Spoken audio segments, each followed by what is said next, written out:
Dama ang simoy ng Pasko sa pamilyang Pilipino. Malaki man ang nagbago ay mananatiling buo. Kapit-bisig, sama-sama, at manalig lang kay Kristo. Dahil walang magbabago sa puso't diwa ng Pasko.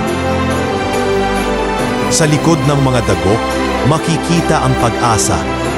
Ang hangad makabangot, manumbalik ang ligaya. Pamilya ang tanging ugat na laging kumakalinga. Bawat isa'y magkasama sa hirap man o ginhawa. Halina tayo't magsamang tumindig at magliwanag muli nating sisindihan at ibalik ang panatag ng maghilom ang kahapon at sa limot ay ibaon. Ngunit ang pagsinta noon ay ibalik nating ngayon. Mga puso'y pinag-isa't pinagbuklod ng tadhana. Kompleto sa Noche Buena. Pamilya na magkasama, may handaan man o wala. Basta't buhay yaong diwa, ang diwa ng Kapaskuhang sa pag-ibig ay dakila.